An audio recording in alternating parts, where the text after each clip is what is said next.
Toi, t'as quel âge, Camille? J'ai 41. Et Lockman, on va parler sexualité. Alors, t'es pas choqué parce que t'as que 23 ans, je te rappelle. Ouais. Un matin, on s'est réveillé et bim, 40 piges. Comment ça va les quadras? Bienvenue dans votre univers, bienvenue dans Quadra. Ensemble, on va parler des joies et des galères de la quarantaine. Vous savez, cette période où vous vous rendez compte que ce qui prend plus de poids que vous, ce sont vos responsabilités. Alors installez-vous bien, merci à ceux qui s'abonnent, pensez à mettre la petite cloche et le petit pouce pour ne rien rater de Quadra, mais surtout laissez vos commentaires, vos histoires, vos anecdotes pour peut-être vous aussi venir au micro de Quadra. Quadra est diffusé sur les plateformes audio comme Spotify, Apple Podcast, Deezer, etc. mais aussi sur YouTube et sur les réseaux sociaux, Instagram et TikTok, quadra.podcast. Dans chaque épisode, je serai avec des personnalités inspirantes qui viendront nous raconter leur parcours, leur vision de la quarantaine, comment ils l'abordent, comment ils la vivent, comment ils l'ont vécu pour certains, mais aussi avec des experts qui viendront aussi nous parler de la quarantaine dans la société aujourd'hui. L'idée dans Quadra, c'est de traverser cette période de la quarantaine en vous apportant des tips, des témoignages, le tout dans le respect, la bienveillance, mais surtout la bonne humeur. Donc faites une pause dans le Quadra Univers, lâchez les biberons, lâchez les applis de rencontre et bienvenue dans Quadra.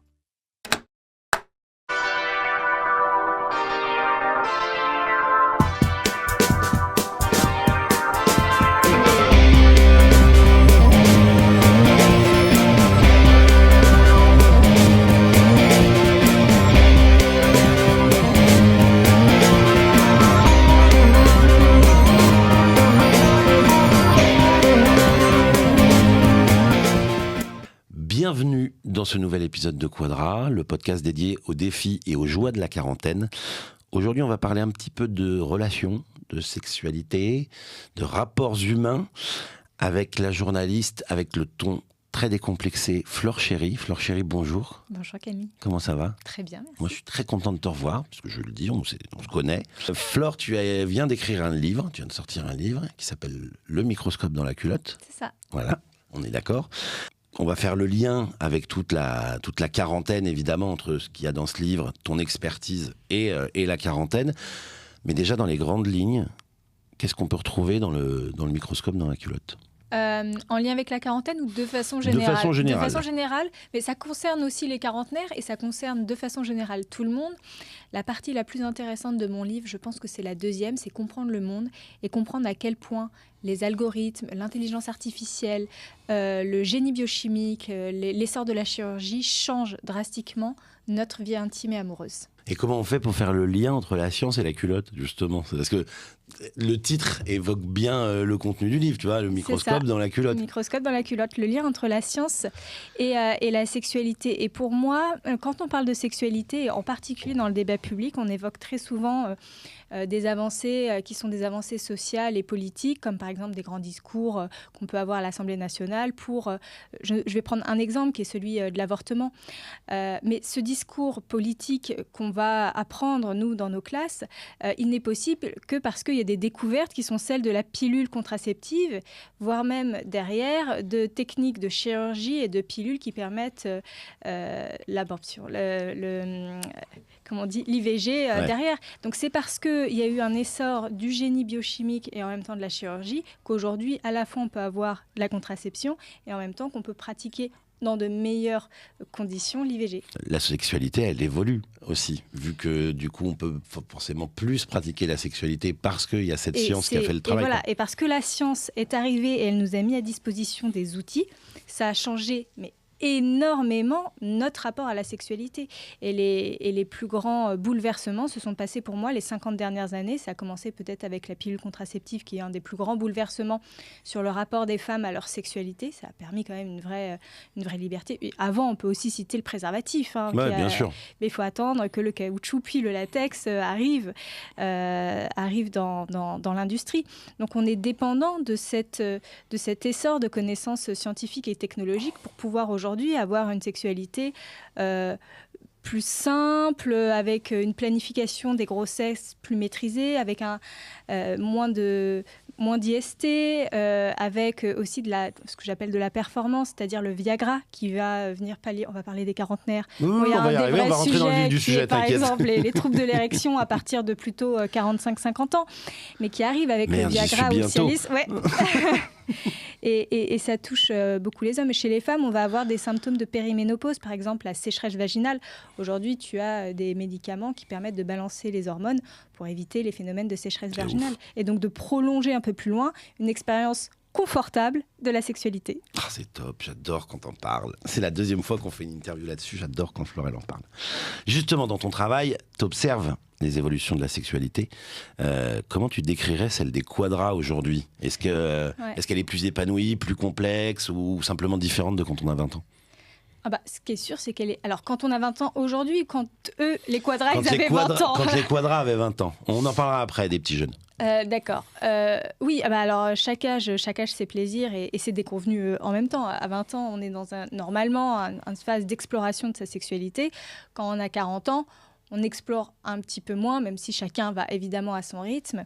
Et on est parfois... Alors, ça dépend des personnes. 40 ans, c'est un peu un âge charnière où, pour certains, on est encore dans des obligations, ce que j'appelle lourdes familiales, c'est-à-dire avec les enfants en bas âge, qui nous empêchent d'être vraiment dans une exploration, une liberté totale sur sa sexualité.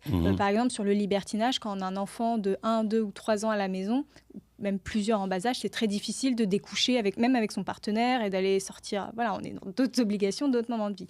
Mais tu as des quarantenaires qui ont déjà des enfants qui sont un peu ados. Là, ils commencent à redécouvrir, surtout vers 45-50 ans, une liberté. Et là, tu as un nouvel élan dans la sexualité quand les enfants ont grandi et que les parents se disent c'est bon, ils sortent un petit peu du nid, moi aussi, je peux commencer à réinvestir dans ma vie sexuelle. Mais 40 ans, c'est un âge où soit il y a encore des enfants en bas âge et c'est compliqué, soit on est même parfois encore en construction de vie. Donc, on utilise sa sexualité pour rencontrer un partenaire sérieux et pourquoi pas fonder une vie de famille. Et c'est marrant parce que tu parles du libertinage, je n'avais pas cette question, mais elle me vient.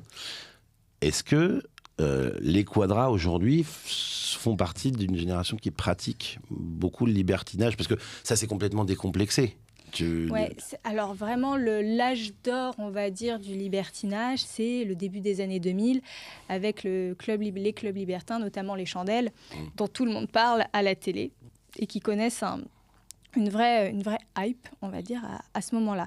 Aujourd'hui, les quarantenaires ont un petit peu loupé le coche des débuts des années 2000, parce qu'ils avaient 20 ans dans les débuts des années 2000, donc ça ne les concernait pas vraiment. Et ils ont aussi un peu loupé le coche de la transformation qui s'opère aujourd'hui dans le milieu libertin, que je qualifierais plutôt des soirées sexpositives avec on dit les soirées sexpo même. D'accord. Donc des soirées qui cassent un petit peu les codes libertins à la papa-maman, que les jeunes considèrent à la papa-maman traditionnelle, c'est-à-dire avec des femmes qui doivent porter des loups-boutins ou de la belle lingerie, et les hommes en costard-cravate, très genré. Et une approche plus tantrique, plus à la cool, plus joyeuse de la sexualité, donc qui vient toujours un peu des États-Unis, qui est peut-être un petit peu plus new age dans la proposition. Et les jeunes d'aujourd'hui s'orientent plutôt dans ce type de communauté. Les quarantenaires, moi j'ai cette impression-là qu'ils sont vraiment, tu vois, à cheval entre la génération des boomers ou des jeunes boomers et la génération des millénials. On n'est pas au bon endroit. Mais il y a une espèce de flottement entre certains qui adhèrent plus aux boomers et certains plus aux millénials, mais il y a c'est quand même une génération qui est assez déchirée en deux et qui ne sait pas trop où se situer. Ouais. Donc les apps de rencontre sont arrivées, elles ont chamboulé beaucoup de choses. Comment les quadras s'adaptent en fait à ces nouvelles relations ? Est-ce que ça biaise un peu justement les relations entre les personnes ? Les quadras, ils ont vraiment eu l'habitude à 20 ans de rencontrer des personnes sur des schémas classiques qui étaient les soirées entre amis, les boîtes de nuit. Aujourd'hui, un jeune de 20 ans, il se pose peut-être moins la question, il va sur son application de rencontre, c'est plus facile d'utilisation pour lui et il a peut-être moins l'habitude d'avoir dragué dans la vraie vie. Alors que les quadras, aujourd'hui, c'est vraiment une génération qui a eu cette habitude-là de rencontrer dans un bar, de sociabiliser. Et parfois, peuvent pour certains, et encore une fois, vous êtes les quarantenaires sont une génération qui sera un jour, t'inquiète pas. Je vais y arriver, mais j'aurai d'autres peut-être problématiques liées à ma génération. Mais sur cette génération très spécifiquement, certains qui sont un peu nostalgiques de cette époque, où on pouvait draguer au café et qui ont parfois même du mal à comprendre le mouvement MeToo en se disant mais attends, on ne peut plus séduire comme on se séduisait avant. Et ceux qui ont très vite pris le pli et qui se mettent sur les applications de rencontres et qui s'épanouissent dans ce nouveau jeu virtuel. Mais c'est marrant parce que tu parles de cette nouvelle génération, là, ceux qui ont 20 ans aujourd'hui. Et dans ton livre, tu en parles de cette génération un peu abstinente. Tu donnes même des chiffres. Ouais, c'est vrai. Comment on l'explique moi, je me donne mon impression perso. Donc moi, j'ai 40 ans. J'ai donc des gens de mon âge, quasi de mon âge autour de moi. Et c'est vrai que j'ai l'impression qu'on parle plus, nous, de cul, entre guillemets, que la génération qui a 20 ans. Tu vois, il y a beaucoup plus d'intérêt chez les quadras qu'il y en a chez la génération Z. Alors, sur le fait de parler de cul, d'avoir une sorte d'envie de parler de sexe entre copains, il y a peut-être moins cette envie-là chez les jeunes de 20 ans parce qu'il y a aussi l'essor du porno qui fait que eux, depuis qu'ils sont très jeunes, ils ont peut-être vécu plus que les quarantenaires d'aujourd'hui une sorte d'hyper-exposition à la pornographie qui crée une forme de lassitude quand ils arrivent à 20, 25 ans en disant ouais, c'est bon, j'ai tout vu, j'ai regardé Pornhub. Il peut y avoir cet effet-là. Maintenant, il y a beaucoup d'autres effets. Ce qu'on peut voir, ce qu'on peut observer aussi sur les générations qui ont 20 ans aujourd'hui, c'est des générations qui ont des problématiques de santé mentale, notamment à cause de la pandémie mondiale, qui fait qu'ils sont un peu renfermés sur eux-mêmes, renfermés dans leur petit cocon. C'est aussi une génération qui a vu la fermeture de boîtes de nuit, donc c'est une génération qui sort moins c'est vrai qu'ils vont pas en boîte de nuit. La vôtre. Voilà. Ouais. Ils vont moins en boîte de nuit, ils vont moins dans les bars, ils vont moins sociabiliser dans ces endroits-là. Ouais. Et un des autres effets, c'est que c'est une génération qui va consommer beaucoup de contenu sur les réseaux sociaux et notamment des contenus qui vont leur matérialiser les relations entre les hommes et les femmes. Et quand on est une fille et quand on est un garçon, on n'a pas du tout le même contenu qui nous arrive. Souvent, les femmes, elles ont un contenu très féministe, très... par exemple, ne fais pas d'enfants, tu peux tout faire toute seule. Les hommes, c'est du caca. Évidemment, j'exagère un petit peu, mais il y a de ça. Alors que chez les hommes, on va avoir des discours parfois très masculinistes qui vont circuler beaucoup sur leur réseau et ils vont se monter un peu la tête comme ça. Ce qui fait que quand ils arrivent en date pour la première fois, ils n'ont pas forcément de valeurs communes entre une fille et un garçon. Aujourd'hui, il y a 2/3 des femmes, de jeunes femmes de moins de 25 ans qui adhèrent à des valeurs qu'on dit progressistes, donc plutôt féministes. 2/3 des hommes qui, de la même tranche d'âge, qui adhèrent à des valeurs plutôt traditionnelles, donc peut-être masculinistes. Et donc, ça crée un espèce d'écart où les hommes et les femmes, les jeunes hommes, les jeunes femmes n'arrivent plus à se comprendre entre eux. Et donc, ça me fait venir à cette question que j'avais, c'est que dans ton livre, tu parles de la masturbation. Ouais. J'ai adoré ce chapitre. Très bien. Tu t'es senti concerné, Camille ? Écoute, je suis célibataire. Ah. j'ai des soirées de solitude. En quoi et pourquoi elle a évolué et se masturber, c'est bon ou c'est mauvais pour la santé quand on est quadra ? A priori, si tu me poses la question comme ça, je dirais plutôt c'est très bon pour la santé parce que ça te permet de rester connecté avec ton corps et ta libido. Maintenant, si cette masturbation est excessive, c'est-à-dire elle te fait souffrir, tu as des comportements compulsifs avec, tu le fais à des moments improbables de la journée et tu te replies sur toi-même, là, tu as peut-être une addiction, un trouble addictif, et il vaut mieux consulter. Maintenant, non, c'est pas mon cas. Voilà. Donc, dans la majorité des cas, si tu te masturbes correctement, sans que ça prenne de la place sur les choses les plus importantes de ta vie, oui, c'est très bien, ça montre que ton corps, il a des envies, il a des pulsions, il a une libido, c'est très sain. Mais tu parles, dans le livre, tu parles du fait que les femmes se masturbent beaucoup plus qu'avant. Elle déclare qu'elle se masturbe plus qu'avant. Alors, est-ce qu'avant, elle mentait ? Est-ce qu'elle mente moins ? C'est une question, mais oui, elle déclare plus se masturber. Je pense aussi qu'il y a l'effet sextoy, notamment la technologie de l'air pulsé qui a été propulsée par le Womanizer. Mais tu connais très bien, expert masturbation. Je suis calé sur le sujet. Donc, il y a 10 ans, il y a cette technologie qui est arrivée sur le marché et qui fait que les femmes se sont dit, mais tiens, c'est plus facile d'avoir un orgasme qu'avec mes mains. Parce que chez certaines femmes, le corps est un petit peu plus ensommeillé, prend plus de temps à se découvrir. Et aujourd'hui, on a des sextoys qui sont assez précis, assez fins, qui répondent mieux qu'un partenaire organique, si je puis dire, au plaisir féminin. Et donc, elles redécouvrent leur corps.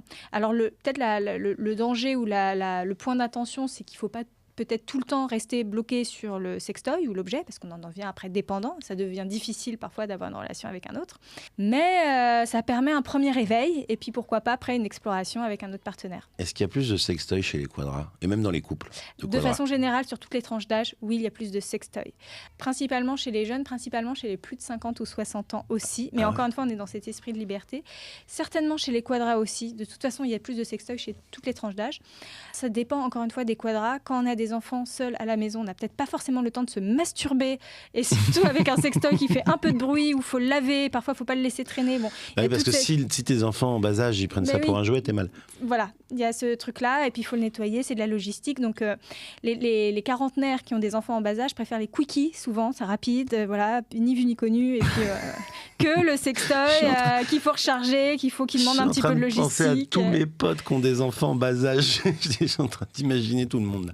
Mais c'est possible aussi. Et comme après, ça permet un orgasme assez rapide, certains peuvent se dire, tiens, c'est intéressant, ça permet de le faire efficacement, très rapidement, et de ne pas perdre trop de temps pendant la sieste du petit. Justement, pour en revenir donc au quadra, il y a pas mal de quadras qui vivent des ruptures. Qui traversent, c'est un âge où j'ai l'impression qu'il y a beaucoup de ruptures, surtout en ce moment. Comment on fait aujourd'hui alors que les codes sont différents pour retrouver des relations Est-ce que c'est pas compliqué pour un quadra après une rupture de se retrouver sur le marché, de retrouver des codes les codes changent beaucoup. Alors c'est vrai que ça peut être difficile quand on a été dans une relation longue, par exemple 15-20 ans avec la même personne, parce qu'on ne drague plus à 20 ans comme on drague aujourd'hui à 40. Et en effet, il faut se mettre à jour sur notamment les applications de rencontre et tous les codes implicites qui sont venus se greffer sur la rencontre amoureuse. Maintenant, à 40 ans, il y a quand même de plus en plus de personnes, surtout à Paris, qui sont célibataires. Donc ça laisse un vivier de possibles et de personnes qui peuvent plus nous correspondre à 40 ans que les choix qu'on a fait quand on avait 25 ans, on s'est mis avec quelqu'un parce que voilà, c'était notre copain à l'époque dans les études, mais finalement en grandissant, on se rend compte qu'on n'a plus trop de choses en commun et on se retrouve à 40 ans à faire des choix qui sont peut-être plus alignés avec ce qu'on veut soi. D'accord. J'ai l'impression que c'est compliqué d'avoir 40 ans. Et justement, à 40 ans, est-ce que les quadras pensent beaucoup plus à l'horloge biologique? On parlait tout à l'heure, tu me parlais de l'histoire des PMA, etc. Il y a ce sujet de 40 ans qui sonne un peu la fin de l'horloge biologique, parce qu'il y a quand même une fenêtre biologique pour faire un enfant chez la femme. Alors même si aujourd'hui la science avance beaucoup pour repousser un petit peu les limites, notamment avec la PMA et les techniques de FIV, ça reste, au-delà de 42 ans, ça reste compliqué. Donc oui, il y a cette pression-là qui va venir s'ajouter chez la femme, où elle se dit, le projet bébé, c'est soit maintenant, soit jamais, mais il y a un choix qui peut s'opérer à ce moment-là. Je ne pensais pas, en approchant la quarantaine, croiser des femmes sur ma route qui me parlent de faire congeler leurs ovocytes, etc. Tu vois, parce que c'est un truc, nos mères, quand elles avaient 40 ans, j'ai jamais entendu parler de ces sujets-là. Tu vois, et aujourd'hui, je l'entends dans la bouche de certaines copines, tu vois.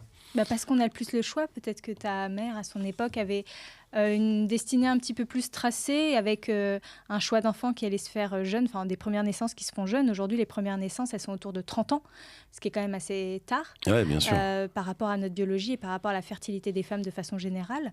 Et donc, on a cette possibilité qui est offerte aux femmes de faire congeler des ovocytes, et c'est assez récent dans les lois de bioéthique françaises, pour programmer des naissances un petit peu plus tard. Maintenant, même si les gamètes fonctionnent bien, il y a encore le corps qui n'est pas toujours au point, et c'est vrai qu'avoir un accouchement, une grossesse tardive, ça peut rajouter des complications parce que le corps peut encore avoir du mal à suivre. Il n'y a pas un côté, genre, j'ai personne dans ma vie, je me dis, au cas où, je fais congeler des ovocytes, et j'attends le plus tard possible pour le faire. Souvent, ça peut être ça, oui. D'attendre la bonne personne avec qui le faire. Ça peut être ça. Et se garder des options. Ok.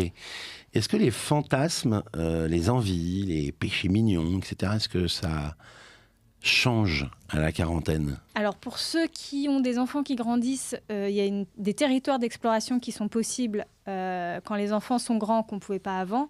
Maintenant, sur la plupart des fantasmes, alors ça dépend de quoi on parle. Par exemple, les fétichismes chez les hommes, s'ils les avaient à 15 ans, ils vont avoir les mêmes à 40 ans. En revanche, ce qu'on se permet d'explorer ou pas explorer, par exemple le libertinage, ça nécessite d'avoir un petit peu de liberté, surtout sur ces soirées. Et donc ça, on va plutôt attendre que les enfants soient grands, donc 40, 45, 50 ans, pour pouvoir l'explorer. D'accord, c'est bien. Donc explorer, les amis, explorer. Tu parles de la manière dont on zoome sur nos vies sexuelles dans ton livre, l'idée du microscope, tu vois. Pour les quadras, est-ce que le migroscope, il est plus indulgent ou il est plus technique? Ou il est plus angoissant qu'à 20 ans? Ah bah il est plus angoissant qu'à 20 ans. Ton spermogramme à 40, par exemple, c'est pas... Si je veux juste regarder ça, c'est peut-être pas le même qu'à 20 ans. Donc oui, il y a ce problème de fertilité. Bon, déjà, c'est un vrai sujet, la fertilité masculine, parce que sur 50 ans, elle a baissé énormément. Enfin, en 40 ans, elle a diminué de 2 sur la concentration spermatique. Donc il y a de moins en moins de sperme viable, Mais c'est dû à quoi? Perturbateurs endocriniens, pollution, mode de vie stressant, on ne sait pas trop. Ah ouais. Mais le mode de vie occidental qui fait que la fertilité baisse énormément. Certainement, et tout le monde n'est pas d'accord d'ailleurs sur les raisons aujourd'hui de la baisse de fertilité, mais elle est assez inquiétante. Et aussi avec l'âge, évidemment, à 40 ans, tes spermatozoïdes ils sont un petit peu moins peut-être... enthousiaste qu'à 20 ans. Non, maintenant, ça reste moins... la chute de fertilité est quand même, avec les années, moins préoccupante chez l'homme que chez la femme. Oui, puis après, en même temps, j'ai l'impression que les gens ont moins aussi envie de faire des enfants. Donc, à la limite... Après 40 ans, tu veux dire? Ouais, même avant. Enfin, je trouve que là, 40 ans, j'ai l'impression que si on regarde devant nous plutôt, tu vois, les 30 ans, les 20 ans, j'ai l'impression que l'envie de faire des enfants commence à... Pas inexistante, mais elle est de moins en moins présente. Parce que tu te dis que tu as d'autres choses qui ont comblé ta vie entre-temps, oui, peut-être. Je parle pas forcément de moi. Moi, je sais que personnellement, je n'ai pas envie forcément d'en avoir. Mais j'ai l'impression qu'il y a moins cette envie de faire des enfants qu'il y avait avant. Oui.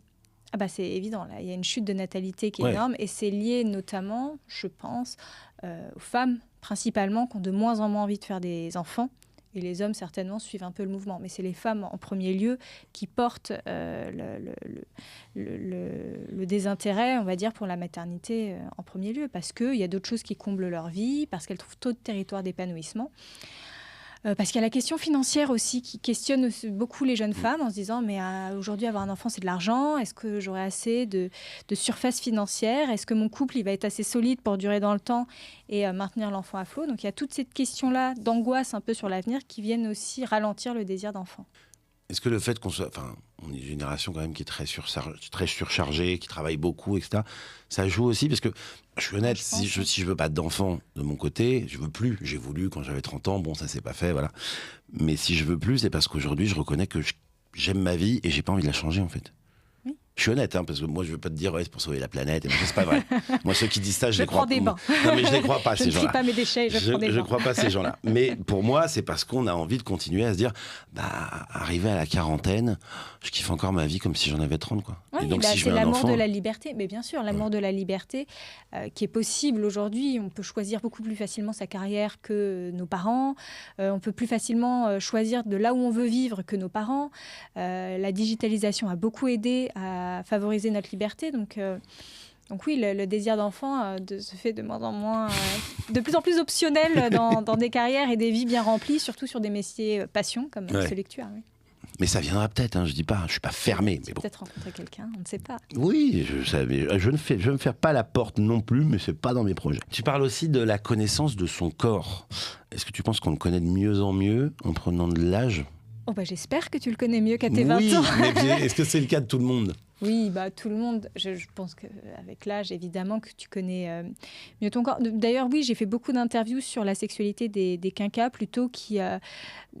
Quadra, c'est pas très loin, qui me confie tout le temps chez les femmes, et ça, c'est vraiment un motif récurrent.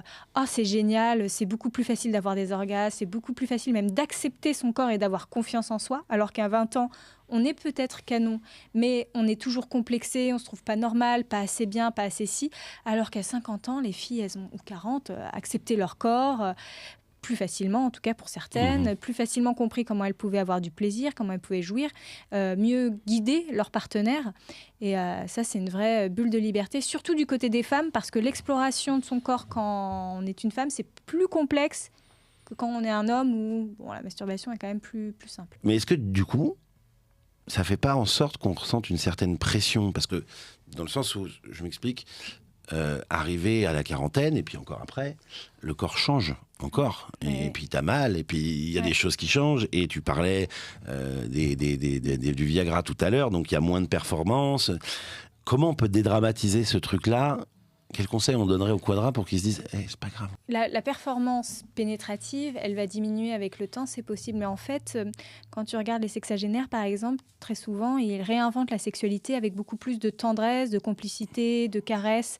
C'est une sexualité qui se déporte un petit peu, qui est plus centrée sur la pénétration, mais qui va être une sexualité ou une sensualité beaucoup plus forte que ce que tu ressens à 40 ans. Ou même une sexualité libertine, c'est quand même une sexualité de performance. Ouais, bien sûr. Là où à 60 ans, souvent tu te détaches un petit peu de ce monde-là et tu préfères avoir des connexions plus douces, plus lentes, plus sensuelles. Alors, je tire le trait, tout le monde n'est pas comme ça, mais avec son partenaire. Mais c'est là où je te dis le corps change. Je vais faire une confidence qui est presque drôle. C'est que quand ça m'arrive de pratiquer l'acte sexuel, il y a une question que je me pose souvent, c'est est-ce que je vais avoir mal au dos? Je te jure que c'est vrai. Parce que je sens que j'ai des problèmes de dos. Là, tu sens que tu vieillis, c'est à partir de ce moment-là. Non, mais je te jure, parce que ça m'est déjà arrivé, donc je me dis, non, je peux pas. Et là, tu te dis, il y a des positions oui, et des positions où c'est dangereux. Mais oui, et je me dis, c'est le début de la vie. Oui. Est-ce que ça arrive à tous les autres de se poser ce genre de questions? J'ai reçu récemment sur mon bureau le Kama Sutra des seniors, donc les meilleures positions pour éviter de se faire mal. Si tu veux, je te l'offrirai avec grand plaisir, Camille. Non, mais je suis pas senior encore. Donc, bon, après, mais tu n'es pas le seul à te poser cette question, manifestement. Je pense pas être le seul quand même à me dire faut que je fasse gaffe, je vais me faire mal. On va parler un peu d'amour, un petit peu. L'amour à 40 ans et à la quarantaine, est-ce que tu y crois? Ou est-ce que les histoires deviennent plus profondes ou juste de la légèreté? Ça dépend des gens. Est-ce que je crois à l'amour à 40 ans? Oui, alors je vais dire, je vais croire à l'amour à tout âge, bien sûr, Camille. Est-ce que l'amour... l'amour à 40 ans, on va dire, c'est la même chose que le rapport au corps. C'est-à-dire qu'à 40 ans, tu te connais mieux, tu sais mieux comment tu tombes amoureux, et donc tu trouves des personnes qui sont peut-être plus alignées avec ce que tu aimes toi, plutôt qu'à 20 ans, quand tu ne te connais pas, quand tu es en recherche identitaire, où tu vas avoir des premiers couples où tu tâtonnes un petit peu et tu fais des bêtises parce que tu communiques pas très bien, parce que tu sais même pas très bien toi-même ce que tu veux dans le futur. À 40 ans, normalement, tu es un peu plus fin sur ta façon de communiquer, ce que tu veux, ce que tu apprécies. Ça veut pas dire que ce que tu as envie, c'est une grande histoire d'amour, mais si tu as envie d'une grande histoire d'amour, normalement, tu la trouves plus facilement à 40 qu'à 20 ans. Et puis c'est marrant parce que je pense que tu arrives aussi à un âge où... à la quarantaine, tu fais plus attention à ce qu'on appelle les red flags. Voilà. Typiquement, si tu dis, si le mec, par exemple, son appart, il est en bordel alors que toi, tu es hyper maniaque et tu sais que ça va être un problème sur le futur, tu peux très facilement anticiper. Alors que quand tu as 20 ans, les apparts en bordel, c'est monnaie courante. Qui range ton petit studio personne. Donc, tu t'en fous. Oui, non, mais c'est vrai que maintenant, mes relations, maintenant, je les base un peu comme ça. C'est-à-dire que avant, je voyais des red flags, je disais, c'est pas grave, ça passe, on verra plus tard. Donc ça va s'arranger. Puis au final, ça finissait dans un truc chaotique, puisque forcément, on va pas sur le même chemin. Et j'ai l'impression que les quadras d'aujourd'hui, je sais pas comment étaient ceux d'avant, font un peu plus attention à ces choses-là, tu vois. Les leçons ont été apprises. Oui. Voilà. Et puis tu as des red flags sur lesquels tu peux être tolérant et d'autres sur lesquels tu l'es beaucoup moins. Et normalement, tu les connais mieux. Si tu devais donner un conseil aux gens qui écoutent et qui regardent pour aborder cette décennie avec sérénité et plaisir, ça serait quoi? Franchement, 40 ans, c'est pas la pire. Non, mais déjà, c'est un âge où, en plus de ça, tu as une liberté qui est offerte par tu es censé avoir accumulé un petit peu de patrimoine, tu as une liberté financière que tu n'as pas du tout à 20 ans, où tu as déjà fait tes preuves normalement professionnellement. Donc tu es moins en train de trimer derrière un travail, faire plaisir à ton patron, tu es moins en construction. Et donc c'est un espace où c'est censé être un espace de kiff en particulier. Et la meilleure partie, c'est 50. Si tu veux que je les aide, normalement, de mes témoignages, la meilleure partie, c'est 50. Donc vous attendez encore 10 ans et la meilleure partie arrive. Bon, faut qu'ils s'éclatent, les gens. Est-ce qu'il y a un mythe sur la sexualité des quadras, ou même de manière générale, que tu aimerais exploser? La durée d'un rap. Est-ce qu'il faut tenir longtemps en pénétration, par exemple? Oui, voilà, par exemple. Tu vois, c'est vrai que les garçons, on a toujours tendance à... Faire jouir aussi. Il ne faut pas être obligé de faire jouir les gens. D'arrêter de dire s'il n'y a pas d'orgasme, lâchez les gens avec l'orgasme, laissez-les tranquilles. Tu poses la question, s'il dit non, tu le lâches. C'est pas grave. Et tu lui fais des bisous. Voilà. Est-ce que le sexe, ça nous maintient en bonne santé? Et est-ce que ça allonge la durée de vie? Il y a beaucoup d'études qui corrèlent la bonne santé avec la pratique sexuelle. Maintenant, les abstinents sexuels se portent très bien aussi. Donc, oui, parce qu'ils ont 20 ans. Non, mais même ceux qui sont plus âgés. Ce qui est peut-être gage de mauvaise santé, c'est quand tu as une frustration sexuelle ou que tu souffres de ton abstinence sexuelle, parce que ça va venir influer certainement sur ton psychisme. Et c'est là où tu peux avoir des problèmes de santé mentale. Maintenant, si tu es abstinent, mais que tu t'épanouis vraiment et que tu n'as pas du tout envie de sexe, ou alors à l'inverse, si tu as une activité sexuelle assez active et que ça te va très bien, c'est parfait. Ce qu'il faut, c'est s'écouter, principalement. Le truc le plus inattendu que tu as découvert en écrivant Le microscope dans la culotte? Peut-être la pilule pour se remettre d'un chagrin d'amour, le propanolol. Ouais, il y a des... Attends, arrête 2 secondes. Le propanolol, c'est quoi? Parce que j'en prends depuis 5 ans. C'est des bêta-glucans. Alors, tous les matins. C'est pourquoi? Pour l'angine, tu le prends pour... Non, parce que j'ai un truc au cœur. T'as un truc au cœur, oui. Ouais. Bah alors c'est très bien. Mais en fait c'est un bêta-bloquant qui a plein d'effets, donc ça peut être sur le cœur, ça peut être pulmonaire aussi, et ça a aussi un effet pour relier l'amygdale et l'hippocampe. L'amygdale qui est le centre des émotions un petit peu brutes, donc quand tu vis une rupture amoureuse, souvent de la trahison, de l'abandon, tu vas avoir des émotions un petit peu fortes, et l'hippocampe qui permet de processer ton souvenir. Et donc il y a une rupture qui peut se faire quand tu as un haut taux de cortisol, où ton souvenir il va rester bloqué dans la partie amygdale, donc tu vas avoir normalement des pensées un petit peu obsédantes, tu vas être en hypervigilance, tu vas pas savoir dormir, ou tu vas pas arriver à manger. Bon, très bien. On voit très bien tous ces états-là. Et donc ça c'est parce que ton souvenir il est bloqué, donc tu peux prendre cette petite pilule donc, que tu as déjà, faire 6 thérapies, donc ça s'accompagne de thérapies où tu es censé processer ton souvenir, et ça recrée des ponts entre l'amygdale et l'hippocampe. Ça permet de reprocesser ton souvenir en oubliant cette partie un petit peu douloureuse. Tu t'en rappelles toujours, ça ne te fait pas oublier ta rupture amoureuse, mais tu peux y repenser tranquillement. Tu n'es plus en état de stress post-traumatique. En fait, c'est un état de stress. scientifiquement prouvé, ça? Alors, ça marche bien, oui. Il y a une efficacité, et c'est Alain Brunet qui développe beaucoup cette thérapie avec du bêta-bloquant. Mais il y a une thérapie aussi à faire à côté. Hein. Mais, ouais. Oui, mais c'est... En fait, parce que je pense à ma dernière histoire qui s'est terminée. J'ai extrêmement mal vécu malgré le propanolol. T'es témoin. Voilà. Elle m'a essayé au téléphone en pleurant. Donc. Mais alors, un truc que je veux dézinguer, les chagrins d'amour. Genre, oh, c'est un chagrin d'amour. C'est hyper traumatisant pour le cerveau. Merci Extrêmement mal beaucoup. au cerveau. C'est un truc qui détruit. C'est les mêmes endroits que la douleur. Où ça fait très, très, très mal au cerveau, les ruptures amoureuses. Donc, on banalise beaucoup les ruptures amoureuses. On met le mot chagrin d'amour. Oh, ça va, c'est un chagrin d'amour. C'est extrêmement douloureux et très nocif pour le cerveau, et ça te laisse en état de stress post-traumatique. Eh ben, je fais une dédicace à quelqu'un qui, je pense, va se reconnaître quand tu me dis « Ouais, c'est pas grave, c'est qu'une histoire. » Eh ben, tu vois, ça fait mal à la tête. Non, mais je trouve ça top, l'histoire du chagrin d'amour, tu vois. Ouais, faut pas banaliser les chagrins d'amour. Merci, parce que les gens, je veux pas faire le mec... Tu vois ce que j'allais dire? J'allais dire, je veux pas faire le mec sensible.